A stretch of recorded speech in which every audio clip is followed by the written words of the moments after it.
Bonjour à tous, j'espère que vous allez bien. Allez, installez-vous, on va parler alchimie une nouvelle fois avec la langue des oiseaux, mais dans un tout autre domaine que les comptes et les lettres pour décrypter vos prénoms.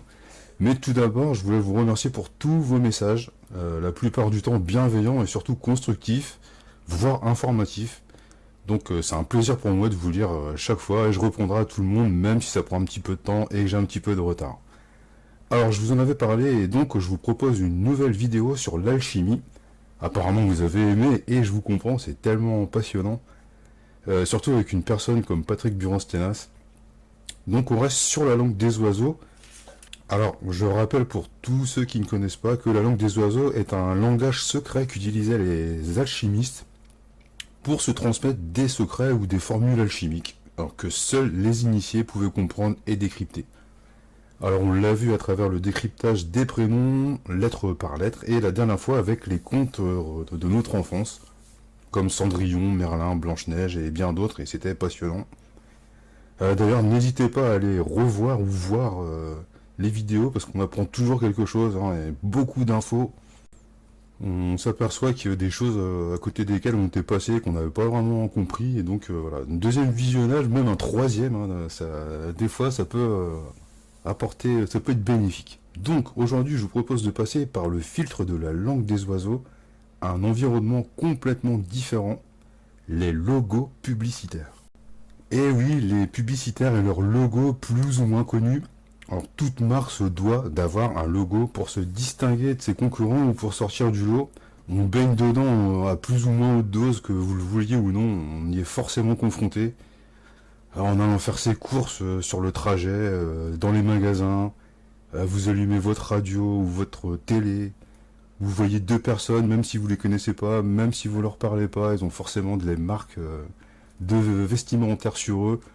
Donc, à part vivre dans une grotte, le monde de la pub vous infiltre, vous pénètre et vous influence de toute façon. Alors, quelques exemples avec Patrick Buran-Sténas, vous allez voir, c'est incroyable. Mais, avant, petite introduction, histoire de se remettre dans le bain.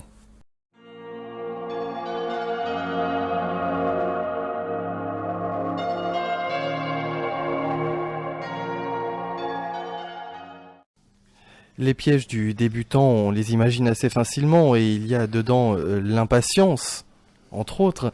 Mais quels sont les pièges qui attendent l'alchimiste confirmé, entre guillemets, celui qui a déjà parcouru un certain chemin? Qu'est-ce qui peut faire que du jour au lendemain, il ne puisse plus reproduire ce qu'il avait fait la veille? Pour pouvoir reproduire la voix, il faut être dans chaque chose et que chaque chose soit en soi. Donc par conséquent, il ne faut absolument pas que l'alchimiste ait un sens de pouvoir, de compétition. Et là peut être un peu le chant des sirènes, en disant « mais moi j'ai trouvé des choses que les autres n'ont pas trouvées, donc je suis meilleur qu'eux, et je peux me permettre de les juger et de leur dire ce qu'on doit faire ».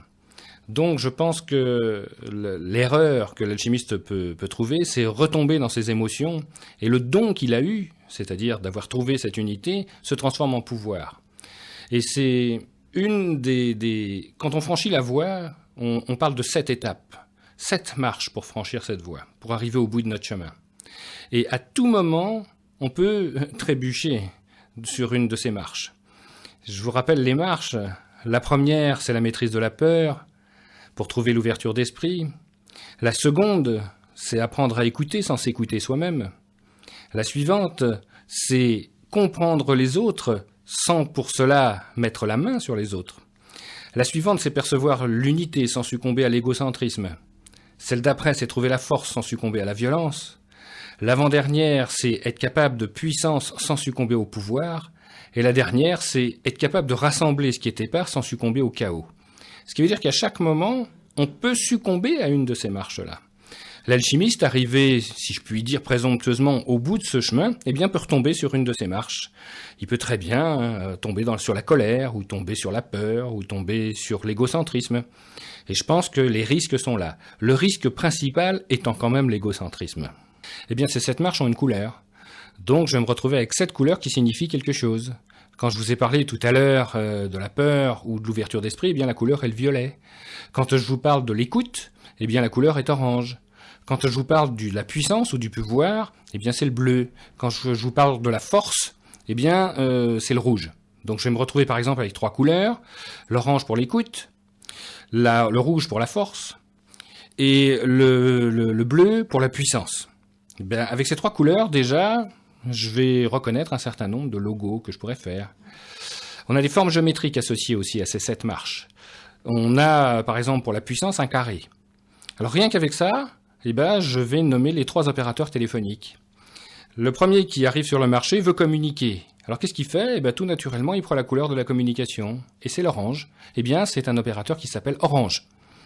Et comme il veut intégrer la notion de puissance de communication, il va utiliser la forme carré, c'est-à-dire celle de la puissance. Tout naturellement, le logo, un carré orange, induit la puissance de communication.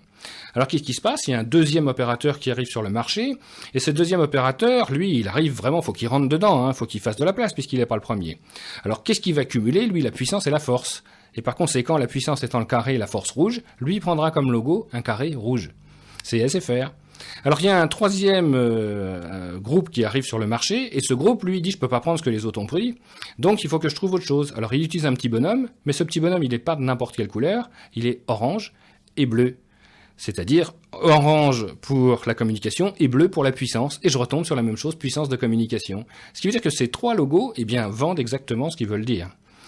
C'est vraiment fait pour. Bon, je pense par exemple aussi à des marques d'essence. Quand une marque d'essence s'appelle Total, c'est pas la peine d'aller chez les autres, puisque Total, tout est chez moi. Alors une autre marque d'essence, je pense à Shell, c'est un coquillage. Le coquillage, c'est la fin du pèlerinage, donc c'est pas la peine d'aller ailleurs non plus, puisque chez moi, vous trouverez tout. Alors en mêlant comme ça ces couleurs et ces formes, on va faire passer des messages qui sont pas forcément des messages subliminaux, mais des messages culturels. Parce que ces symboles-là sont dans nos traditions depuis la nuit des temps, et on y est donc sensible. Vous voulez dire que les publicitaires, par définition, sont formés à ces codes alchimiques ? Alors j'adorerais ça. J'ai eu un peu la chance d'en discuter un petit peu avec eux. Un grand nombre me disent non. Bien sûr que non, il y a pas peut-être d'école, mais il y a de la sémiologie qui va dire voilà comment tel individu réagit à telle couleur, voilà ce que ça lui fait. Il se trouve qu'il y a une étrange corrélation entre la tradition et cette science.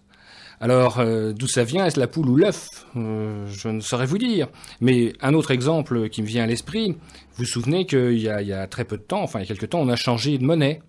Et la monnaie qu'on a utilisée, s'appelle l'euro, et il y a 7 couleurs, puisqu'il y a 7 billets.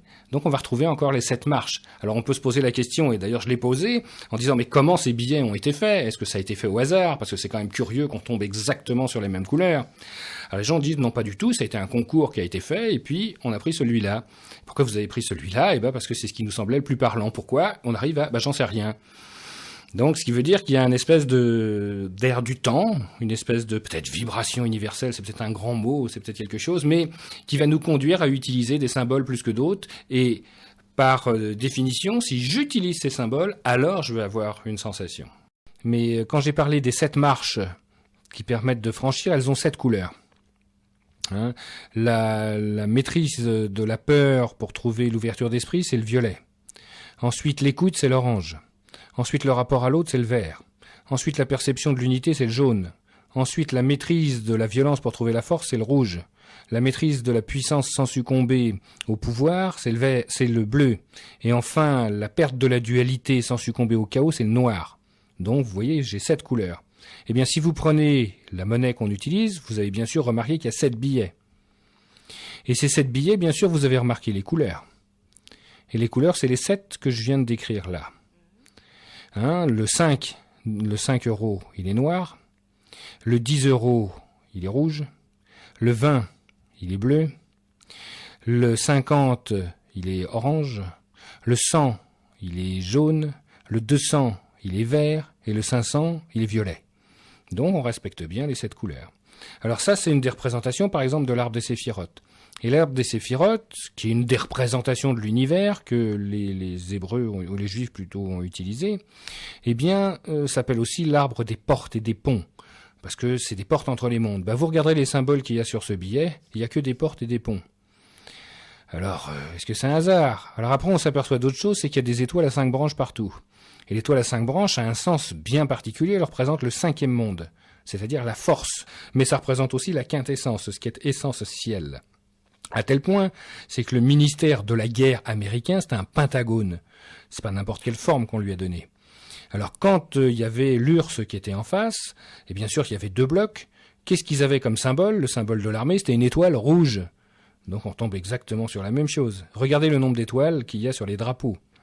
Alors maintenant, on est un des blocs, quand même l'Europe important dans le monde. Donc qu'est-ce qu'on a mis sur les drapeaux? Eh bien sûr des étoiles à 5 branches.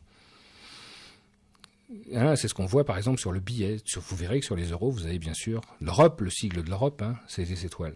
Donc, est-ce que ça a été fait exprès? Est-ce qu'il y a une vraie motivation? Qu'est-ce qu'il y a derrière?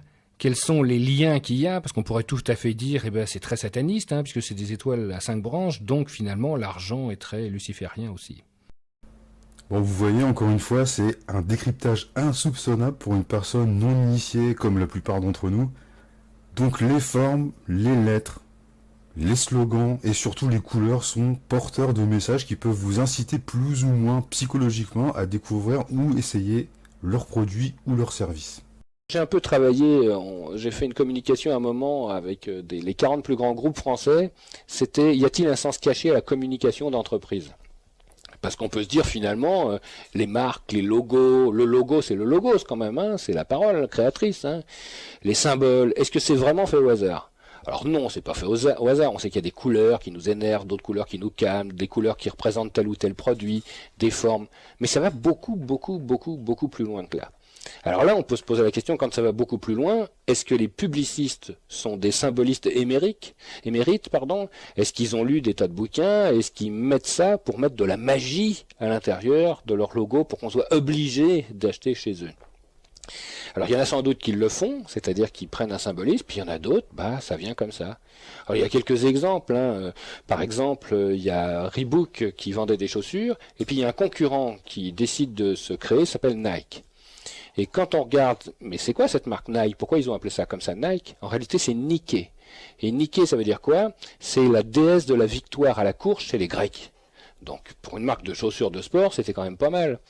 Alors ils ont retiré le « et » évidemment, parce que pour chez nous, en français, ça avait une connotation un peu pas tellement sympathique, donc ils l'ont retiré, mais par contre ils l'ont gardé comme symbole, et le symbole de Nike, c'est bien l'accent qui manque au « et » de Nike.